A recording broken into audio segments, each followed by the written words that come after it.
लेते हैं। अब देखो यहाँ पे हमारे पास दिख रहा है ना, देखो ये इतने सारे क्वेश्चंस हैं। अब यहाँ से हम कैसे देखो एलसीएम कैसे फाइंड करेंगे, तुम देखते रहना, ठीक है। जो जो हम बोलेंगे, जो जो तरीका आप बताएंगे, ठीक है, जैसा जैसा हम बोलेंगे वैसे वैसे आपको स्टेप बाय स्टेप करना है, ठीक है। सिंपल क्वेश्चन हो, भारी क्वेश्चन हो, मॉडरेट क्वेश्चन हो, आप हर तरह के क्वेश्चन को डील कर लोगे, ठीक है। अब देखो क्या करना है, पहले तो समझो कि एलसीएम होता क्या है। एलसीएम बताओ आप क्या होता है, तुम बताओ, बताओ एलसीएम क्या होता है। एलसीएम होता है भाई लीस्ट कॉमन मल्टीपल होता है, ठीक है। मल्टीपल समझते हो ना, जैसे मैंने बोला कि मान लो कि 16 और 24 का तुम बताओ मल्टीपल कौन कौन से होंगे, तो 16 का मल्टीपल बताओ क्या होगा।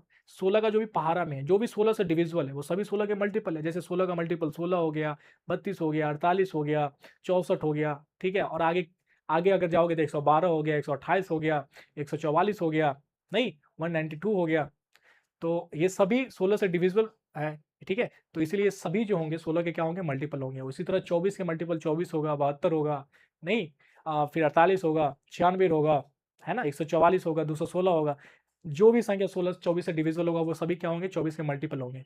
तो इस दोनों के जो सबसे लीस्ट कॉमन मल्टीपल होगा ना, ठीक है, एक तो क्या होना चाहिए, कॉमन होना चाहिए, ठीक है, और उसमें भी क्या होना चाहिए, लीस्ट होना चाहिए, ठीक है। तो देखो यार, अगर हमें दिख जाता है ऐसे, अगर देखो यार हमसे ये पूछे कि 4 और 8 का एलसीएम बताने के लिए, तो फट से जवाब दो दोगे सर इसका एलसीएम 8 होगा, ठीक है। ये दोनों के लिए लिस्ट कॉमन मल्टीपल है ना, तो आप तुरंत जवाब दो दोगे सर देखो इस 8 के अंदर। अब देखो अगर ये दोनों इसका अगर मल्टीपल है, लिस्ट कॉमन मल्टीपल 4 का भी और 8 का भी अगर सबसे लिस्ट कॉमन मल्टीपल है, तो बताओ मल्टीपल है तो ये मल्टीपल है तो ये इससे भी डिविजिबल होगा, नहीं, है ना। ये भी इसको डिवाइड कर देगा और ये भी इसको डिवाइड कर देगा। या इसको ऐसे भी बोल सकते हैं कि इस 8 के अंदर 4 भी होगा और क्या होगा, 8 भी होगा, है ना। तो हम भी क्या करते हैं भाई, ध्यान से सुनना, अगर देखो अगर हम 16 से भी मल्टीप्लाई कर देना, देखो अगर इसको मान लो कि 2 से मल्टीप्लाई कर देते हैं तो कितना हो गया बताओ, ये हो गया 16। अब देखो ये देखो 16 जो है 4 का भी मल्टीपल है और 8 का भी मल्टीपल, अभी भी मल्टीपल ही है, लेकिन लिस्ट मल्टीपल नहीं है। देखो कॉमन मल्टीपल है ना 16, 16 कॉमन मल्टीपल है 4 का भी और 8 का भी, लेकिन ये सबसे लिस्ट नहीं है भाई, लिस्ट तो 8 ही है। समझ में आया, लिस्ट जो है 8 ही है। तो ये भी ध्यान रखना है कि क्या हो तुम्हारा क्या होना चाहिए, कॉमन भी होना चाहिए और सबसे क्या होना चाहिए, छोटा भी होना चाहिए। तो अब देखो हम क्या करते हैं ना, हम एक ऐसा संख्या क्रिएट करते हैं, ठीक है, जिसके अंदर क्या हो, एक ऐसा संख्या क्रिएट करते हैं जिसके अंदर क्या हो 16 भी हो और 24 भी हो, और क्या हो दोनों के लिए लिस्ट कॉमन मल्टीपल हो। तो इसमें देखो क्या करना है, कुछ नहीं करना, ज्यादा दिमाग नहीं लगाना, ठीक है। मैंने बेसिक बता दिया, लेकिन जब आप क्वेश्चन सॉल्व करने जाओगे तो इतना दिमाग मत लगाना, ठीक है। तुरंत 2 सेकंड से 3 सेकंड के अंदर आपके पास आंसर होगा, ठीक है। मैंने बताया बेसिक आपको कि अगर आप कहीं फंसो, ठीक है, तो आप, मैंने इतना जो अभी आपको शॉर्ट तरीका अप्रोच लगाऊंगा, हो सकता है आपको लगे कि यार सर ये ट्रिक तो कुछ जादू तो नहीं है। ऐसा कुछ जादू नहीं है भाई, मैं कॉन्सेप्ट के अकॉर्डिंग ही चल रहा हूँ, ठीक है। तो मैं बेसिक आपको बता दिया, ठीक है, वही बेसिक का यहाँ पे यूज करूंगा तो आपको समझ में आएगा कि कुछ हवाबाजी, तो कुछ हवा में तो नहीं हो रहा है चीजें, ठीक है, मैं समझाने के लिए। लेकिन जब आप क्वेश्चन को डील करना, जब आप टाइम एंड वर्क में जब क्वेश्चन को जब टाइम एंड वर्क में जब आप एलसीएम निकालोगे तो इतना दिमाग नहीं लगाना है भाई कि लिस्ट कॉमन क्या होता है, लिस्ट कॉमन मल्टीपल क्या होता है, तुरंत आंसर निकालना है। वो तरीका मैं बता देता हूँ आपको, ठीक है। तो क्या करना है आपको कि 16 और 24 में जो सबसे बड़ा है ना, 16 और 24 में जो सबसे बड़ा है उसको लिख लो। 16 और 24 में कौन सबसे बड़ा है, चलो इसको पहले हम ले लेते हैं, पेन बदल लेते हैं। पेन ले लिया मैंने, ठीक है। अब चलो क्वेश्चन पे आते हैं। इस दोनों देखो, इस दोनों में सबसे बड़ा कौन है, अरे यार पेन काहे नहीं चेंज हुआ, पेन तो चेंज होना चाहिए था। चलो अब देखो 16 और 24 में सबसे बड़ा कौन है, तो तुम्हारा 24 है, तो 24 को लिख लो, ऊपर में लिख लिया। अब क्या करना है, आपको एचसीएफ निकालना आना चाहिए। अब क्या करना है कि 16 और 24 का एचसीएफ निकालो। 16 और 24 का एचसीएफ क्या हो जाएगा बताओ, 8 हो जाएगा। और जो एचसीएफ है ना उसमें इससे भाग दे दो, 16 में भाग दे दो। जब 16 में भाग दोगे तो क्या होगा, भागफल, भागफल 2 होगा। कुछ नहीं करना है भाई, 24 में 2 से मल्टीप्लाई कर देना है, जो आएगा वही दोनों का क्या हो जाएगा, एलसीएम हो जाएगा। तो यहाँ से भाग गुना करने पे कितना हो जाएगा, 24 दूना 48, यही क्या हो जाएगा 16 और 24 का क्या आ गया तुम्हारा, एलसीएम आ गया। अब उसी तरह देखो 36 48 24 का निकालना है, तो वो कुछ नहीं करना है, जो सबसे बड़ी संख्या पहले लिख लो, सबसे बड़ी संख्या है लिख लो, मैंने लिख लिया, ठीक है। अब देखो जो हम संख्या क्रिएट करना चाहते हैं, ऐसी संख्या क्रिएट करना चाहते हैं जिसके अंदर क्या हो, 48 भी हो, 24 भी हो, 36 भी हो। तो मैंने 48 ले लिया, तो 48 और 24 का खेल तो वैसा ही खत्म हो गया। अब हम बनाना चाह रहे हैं 36, तो क्या करना है, 36 और 48 का सीएफ ले लो। 36 और 48 का सीएफ क्या होगा बताओ, तो 36 और 48 का सीएफ 12 होगा। अब 12 में ना 36 से 12 में सॉरी 36 में ना 12 से भाग देना है, तो भागफल कितना आ जाएगा, 3 आएगा। कुछ नहीं करना भाई, 3 से मल्टीप्लाई कर देना। 48 इंटू 3 कितना होता है, 144। यही तुम्हारा क्या आ गया, आंसर आ गया, ठीक है। अब देखो ये करना है हमको, एलसीएम निकालना है 60 120 225 का। तो देखो मैंने अभी तक क्या ले रहा था, मैं क्या ले रहा था, सबसे बड़ी संख्या पहले ले रहा था। यहाँ मैंने साफ साफ लिखा है, ध्यान से पढ़ो।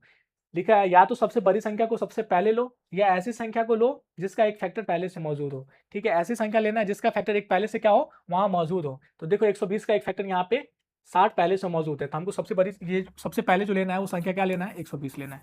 ठीक है, मैंने क्या बताया कि या तो सबसे बड़ी संख्या लो, ठीक है, या तो ऐसी संख्या लो जिसका एक फैक्टर पहले से क्या हो, मौजूद हो। तो देखो 120 का एक फैक्टर क्या है, मौजूद है 60, है ना। तो मैंने 120 जब लिया तो 120 और 60 का खेल तो वैसा ही खत्म हो गया, है ना। यानी जो संख्या क्रिएट करना चाह रहे हैं उसके अंदर 120 भी आ गया, 60 भी आ गया, अब 225 लाना है। ठीक है, तो 225 लाना है तो कैसे लाएंगे, हमको पता है कि 120 और 225 का, 120 और 225 का क्या लेंगे, एचसीएफ लेंगे, निकालेंगे। ठीक है, जो एचसीएफ आएगा उसमें 225 से भाग देंगे। ठीक है, तो इसका एचसीएफ बताओ, देखो 15 इंटू 15 होता है, 15 इंटू 8 होता है, यानी इसका एचसीएफ क्या हो गया, 15 हो गया। तो जब हम 225 से 15 से भाग देंगे तो बताओ भागफल क्या आएगा, 15 आएगा। तो यहाँ से क्या करो, 15 से गुना कर दो। तो बताओ यहाँ से कितना आ जाएगा भाई, 12 इंटू 15 कितना होता है, 180 होता है, नहीं। तो यहाँ से कितना आ गया तुम्हारा, 1800 आ गया। ठीक है, तो इसका एलसीएम क्या हो जाएगा भैया, 1800 हो जाएगा। अब उसी तरह निकालना है एलसीएम 54, 135 और 243 का, निकालो, बताओ कितना होगा। तो इसमें क्या करो, सबसे बड़ी संख्या ले लो। सबसे बड़ी संख्या मैंने ले लिया 243। अब देखो 243 जो होता है ना, 27 इंटू 9 होता है। आप कहोगे सर आप कैसे ऐसे कर लेते हो, पता है कि सर 27 इंटू 9 होता है 135। आप पहले से आए हो सर क्या करके, स्क्रिप्टेड तो नहीं हो रहा है चीजें। नहीं भाई, स्क्रिप्टेड नहीं है। मुझे ना पहाड़ा 50 तक याद है, आपको बिलीव नहीं होगा, मुझे सच में 50 तक याद है।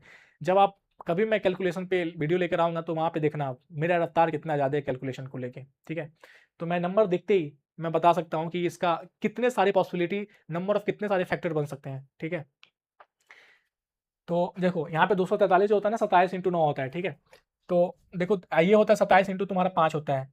तो इसमें जब दोनों का क्या हो गया, तुम्हारा एचसीएफ क्या हो गया, 27 हो गया, नहीं। तो जब 27 में इसे भाग दोगे तो कितना आ जाएगा तुम्हारा, 5। तो अगर 5 से मल्टीप्लाई करेंगे तो इसके अंदर क्या आ जाएगा, 135 भी आ जाएगा। अब हमको लाना है 54। अब देखो 243 जो होता है 27 इंटू 9, 27 तो है ही, और इसके अंदर भी 27 है। तो अगर हम केवल 2 से मल्टीप्लाई कर देंगे तो इसके अंदर क्या आ जाएगा, 54 भी आ जाएगा।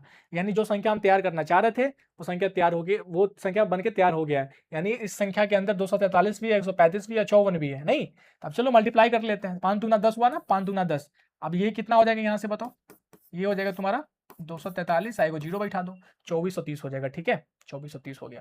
अब देखो इसका निकालना है, एलसीएम निकालना है। तो हमको यहाँ पे दिख रहा है कि भाई ये 18 का एक फैक्टर 9 पहले से मौजूद है, तो हम क्या लेंगे, सबसे बड़ी संख्या ले लेते हैं। इसको मिटा दे क्या, इसको मिटा देते हैं, नहीं इसको मिटा देते हैं, इसका काम खत्म है।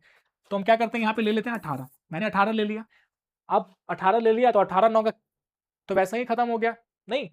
अब इसके अंदर 18 भी है और 9 भी है, तो 18 और 9 का खेल तो वैसे ही खत्म है। अब हमको लाना है 7 लाना है, तो क्या करना है, 7 से डायरेक्ट मल्टीप्लाई कर देंगे। तो 18 से कितना होता है, 126 होता है। यानी जो संख्या क्रिएट करना चाह रहे थे वो संख्या हमारे पास बनके तैयार हो गया है। 7 भी है, 9 भी है, 18 126 के अंदर तीनों है, नहीं। और अगर हम देखो यहाँ से अगर हम 2 से मल्टीप्लाई कर देंगे, बताओ तो भाई एक 2 से मल्टीप्लाई करेंगे तो 252 हो जाएगा ना, 252। अब देखो ये जो 252 है ना, ये तीनों का फैक्टर, तीनों का मल्टीपल है, तीनों का मल्टीपल है। अगर हम 3 से भी कर सकते थे, 4 से भी मल्टीप्लाई कर सकते थे। ये जो 252 है ये तीनों का मल्टीपल है और कॉमन मल्टीपल भी है, लेकिन लिस्ट कॉमन मल्टीपल नहीं है भाई। लिस्ट होना चाहिए, सबसे छोटा होना चाहिए। तो सबसे छोटा मल्टीपल कौन सा है, 126 है। बात समझ में आ गया। तो जो संख्या क्रिएट करना चाह रहे थे वो संख्या क्या हो गया, क्रिएट हो गया, नहीं वो संख्या बन गया। तो इसका एलसीएम कितना हो जाएगा बताओ, 126 हो जाएगा। ठीक है, अब चलो लास्ट हमारे पास बचा हुआ है एलसीएम 3 5 11 का। अगर आप इसको गौर से देखोगे तो ये कोप्राइम पेयर में दिख रहा है, नहीं। यानी इसका जो हाईएस्ट कॉमन फैक्टर है एक दिख रहा है, इसमें जो कॉमन फैक्टर है तीनों का, अगर आप गौर से देखो तो तीनों में कॉमन फैक्टर कितना दिख रहा है आपको, एक दिख रहा है। तो आप बता सकते हो, देखो जब भी आपको कॉमन फैक्टर एक दिखे और उसका एलसीएम निकालना हो तो कुछ नहीं करना भाई, डायरेक्ट मल्टीप्लाई कर दो। ठीक है, तो डायरेक्ट मल्टीप्लाई कर देते हैं, 3 5 और 11। तो 3 5 11 का जब मल्टीप्लाई करेंगे तो कितना हो जाएगा, 5 15, 15 इंटू 11 कितना होता है, 165। ठीक है, तो ये क्या हो गया, हमारे पास आंसर हो गया। तो आप मुझे बताओ कि क्या आपको एलसीएम निकालने में आप पहले जितना समय लगता था उतना समय लगेगा, नहीं लगेगा ना, कि लगेगा भाई, अभी भी लगेगा, बताओ।